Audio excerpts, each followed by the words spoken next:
What's good, YouTube? It's your boy Trev, and I'm back with another video, bro. And excuse the acme or whatever. I was outside for military training. I was shooting, and now I'm about to go work out because, bro, I'm just a busy man, bro. I'm waiting to go to basic training, but they kind of taking a long time. So in the meantime, bro, I'm just making videos and doing what I can because it's out of my control, bro. It's out of my control, and I'm gonna focus on what I can focus on. But that's not the point of today's video, because the point of today's video is basically I'm going to talk about Shedeur Sanders and his situation, because during my training, right, I've been watching the NFL draft because I wanted to see who my Minnesota Vikings pick up, and I wanted to see where Travis Hunter gets drafted and just things like that. And, you know, it's been a pretty good draft. I don't know a lot of the players in comparison to last year because there's not a lot of star power in this draft, but I do know Shedeur Sanders because if you watch this channel, you know I'm a big Coach Prime fan. You know I'm a big Deion Sanders fan. And I like the Colorado Buffs and what he's building over there, right? But I was interested to see where he was going to get drafted because he is a talented quarterback, even though a lot of people say, oh, he's too arrogant, he's too cocky, his dad's the coach, and all these other things. At the end of the day, he's a talented quarterback because not everybody can throw 50 yards, not everybody can throw on time, and not everybody can turn a program around that was historically bad into something that's at least respectable. But I'm watching the draft, right? And I was shocked because it's like the third day of the draft and he still hasn't been drafted. And I'm like, this dude is at least a first round, second round talent. I don't know why any of the coaches are like, or ownership is not drafting this man, because at the end of the day, he is a talented guy and he could make a difference on the field. But I'm seeing a lot of people say, oh, it's racism, oh, it's this, oh, it's that. And honestly, I think it's a little more nauseated than that because, dude, I'm going to be real with you. I like people like this. I like arrogant people. I like cocky people that have confidence. Like I like a Baker Mayfield type quarterback. I like a Johnny Manziel like quarterback.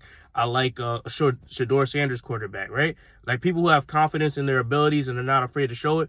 I love QBs like that. But I'm going to be honest, some of these new, like old age owners, they don't like that. They like a guy who they can basically say, oh, represent our brand. Don't do anything too wild. Don't be too flashy. And they just want like kind of a quarterback that they could, like, you know, talk about in the old boys club, if you know what I mean. But when I see him not get drafted and I see people talk about, oh, it's a product of racism, this, and that, I'm like, yes and no, because you got to remember, these people are investing millions of dollars into these people, and they don't want a situation like Tyreek Hill where they misrepresent the brand or make them look bad on a grand scale, because it can lose them a lot of money and a lot of investment time. And a lot of people don't think of it from a business perspective, and they're just so quick to say, oh, this is racist, this is racist, this is this. And that's not necessarily the case. And honestly, I would have never known that was the case unless I interned with the NFL and I saw some of the ins and outs with the NFL and how much it costs and how some of these guys act. So when I hear people saying, oh, he's not being drafted because of racism, I'm like, dude, relax. You know, he's going to get drafted eventually, just later and for less money. And even if he isn't drafted, right, which I think will never happen because he's too talented, he's going to be well off regardless, bro. He's Deion Sanders' son, bro. He has millions upon millions of dollars.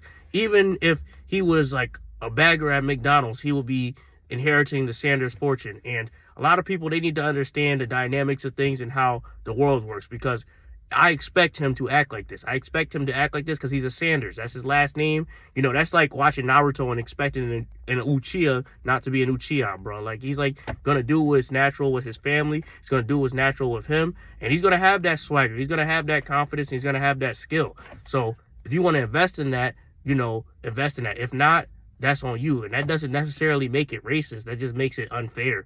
It's like unfair that he's not being treated correctly and he's not being drafted where he wants to and he's not being handed the keys. But honestly, how he acts sometimes, maybe he has a little bit more growing up in humility to learn, because, you know, I was once like this. I was once like this, especially when I was in high school, bro. If y'all knew me in high school, you would say, bro, this dude is an ass. But now, you see me now, I'm more mature. I can speak on subjects in a mature way, and I'm responsible for a lot of things that the previous self would have never been responsible for. So sometimes it's just a matter of, you know, we got to develop this guy and we want to take him here instead of there because he has a lot more to learn, and he's less of an investment than this person who we already kind of trust. So people need to stop crying racism so much, because You know, that's just the default knee-jerk reaction. But sometimes things are deeper than this. And granted, you know, that old boys club, they want to keep people at a certain level, but you know, that's their money. That's what they want to do. So, you know, power to them. And, you know, it's not necessarily a racist thing. You know, us as black people, we so quick to jump down that racist road. But honestly, we just got to go in there and prove ourselves regardless of the circumstances, because that's just how the cookie crumbles sometimes. And a lot of people get done dirty and they don't complain about it. But, you know, they just work and then they get what they deserve. And down the road, you know, they'll get what they deserve. But I wanted to speak on this because I think he will get drafted probably in the 4th round. But, you know, a lot of people, they should just think before they talk and just kind of see where he lands and just look at it as a whole picture, as opposed to just, oh, this is racist, this is that, it's because he's black. Like, think logically, bro. Most of the NFL is black. So if it was racist, you know, I'm just saying, you know, that's just my thoughts. But I just want to give my opinion on the Shedeur Sanders situation. I wish him the best. You know, he's definitely like a talented player. I watched him a lot at Colorado, and he's going to get drafted, no doubt. But anyway, that's the video I wanted to make. Hopefully you guys like, comment, and subscribe. And y'all have a great day. And I'm out.